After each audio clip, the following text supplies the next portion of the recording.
All right, so we're gonna get some manure to mix with our dirt. I don't have a compost pile at my house, so we're gonna use some of this compost, this manure that's been sitting here for about 3 years. It's a compost pile at Ned's house. He's a friend of mine. And this composted manure is compliments of Ned's horses. Ned has several different kinds of horses. His horses, they don't use them to ride. He takes in what's called rescue horses. He takes in horses that other people have had that they, for some reason or other, couldn't care for them anymore. And Ned brings them here to his farm and he lets them live out their life here. Sometimes he does ride them, but usually not. He also has a pony that he rescued. He used to have 2, but now he only has the 1 pony. And he has 3 horses right now and 1 pony. So that's where we got the manure for the raised bed garden at Ned's house.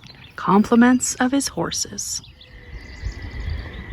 All right, so this is our trailer full of horse manure that we got from Ned's house, donated by his sweet little horses. So we let it sit overnight, took the covering off of it to let it dry out a little bit. And we are going to mix it with our garden dirt that we bought in the wheelbarrow. Once it's mixed together, then we're going to put it into the raised bed. We do have quite a bit of compost dirt in our woods, but it has weeds and seeds and all kinds of things in it. And with starting a new raised bed, we want to start with clean dirt, and hopefully there's not too many seeds in the or in the horse manure, but I guess we'll find that out later. So we're going to get busy and start mixing up our manure and our dirt. This side right here is the soil, and this side is the manure. The manure also has bedding in it, which is actually sawdust. And if you look really close, you'll see there's quite a few worms in the manure, which will be really healthy for our dirt. So we're just gonna mix it together so it's not just a big giant pile of manure. We want it to be mixed with the soil so it won't be so hard on our plants. We're gonna chop it up a little bit.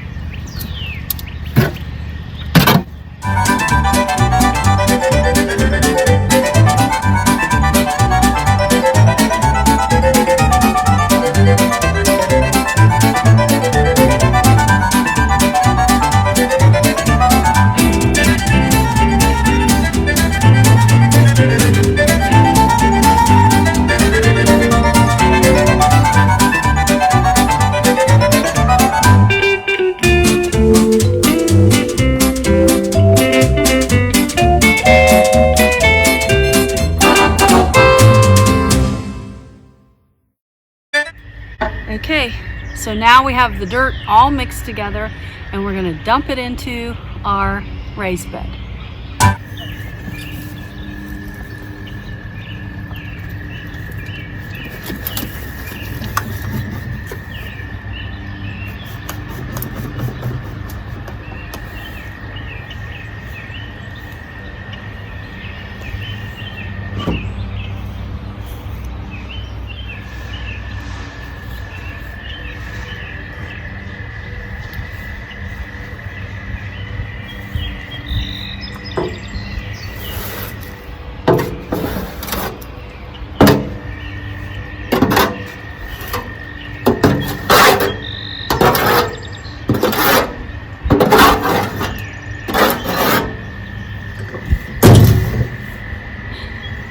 All right, 1 down, 500,000 more to go.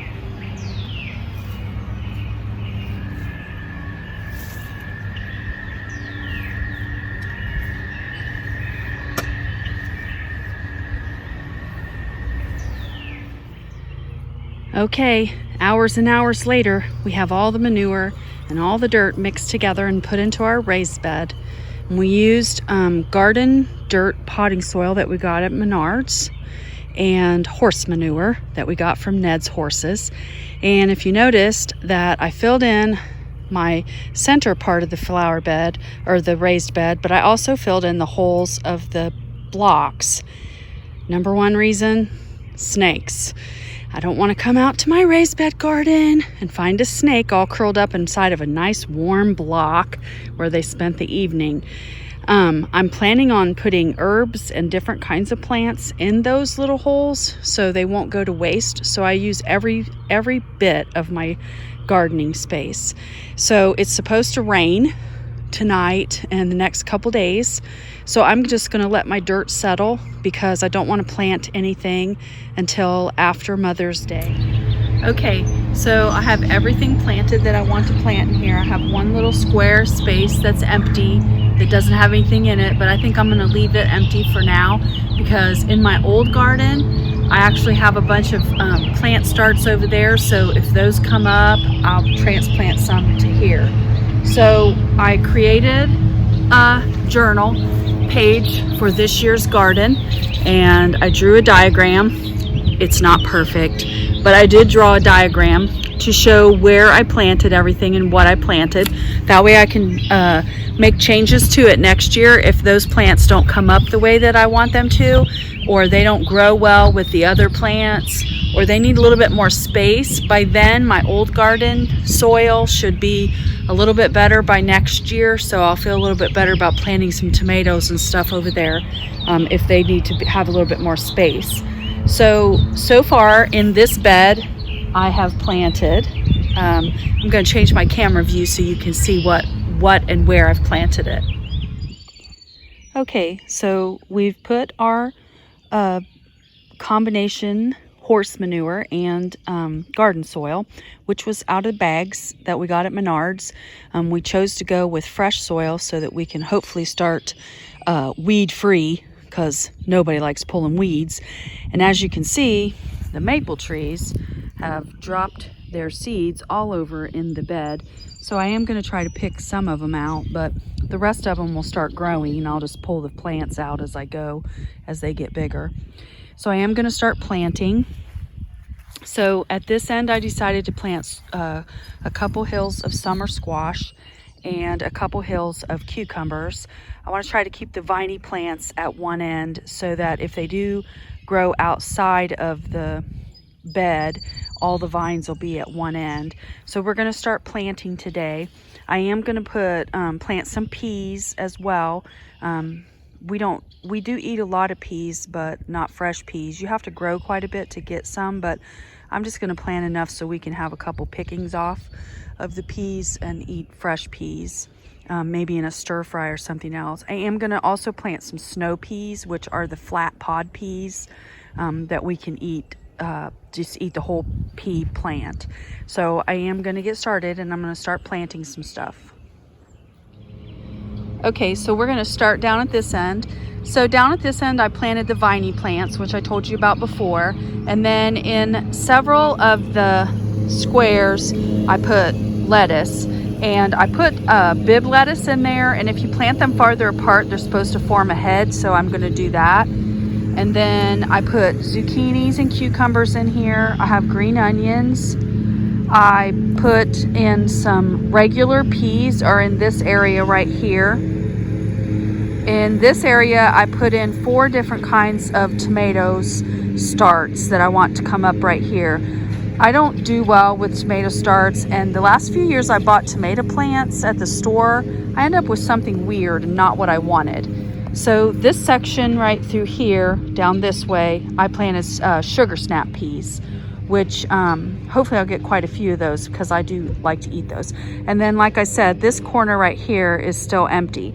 Plus I have all of my side spots empty too. So I'm gonna gradually grow stuff in there as my other stuff comes up in my garden, and then I'll fill it up. So now we just stand back and we wait for everything to grow and hope that the birds don't eat our seeds. I wanted to show you what I used for markers in my garden. I went to Dollar General and I bought some clear plastic spoons. You need to buy the clear ones because the white ones, the plastic doesn't hold up as well. but these hold up pretty good. And I took a black Sharpie, and not on the outside, but on the inside of the spoon where it's they call that concave, which means it's indented. Then I wrote what they were, what plant I was putting in there, and then I just stuck it in the ground. Because it's curved like this, it doesn't get as wet on the inside. So these are what I used for my plant markers, in case you want to do that too. So this is the end of our second session of gardening, raised bed gardening. I hope that some of you guys went down and got some concrete blocks to make your raised bed gardens this summer, so that you can post some pictures and let me see how yours turned out. So the next installment, going to be a while, way later this summer. Once the plants start coming up and I start thinning and seeing what we're going to get, then I'll post a video to show you how well my plants did. So we'll see you later this summer with the raised bed gardening project.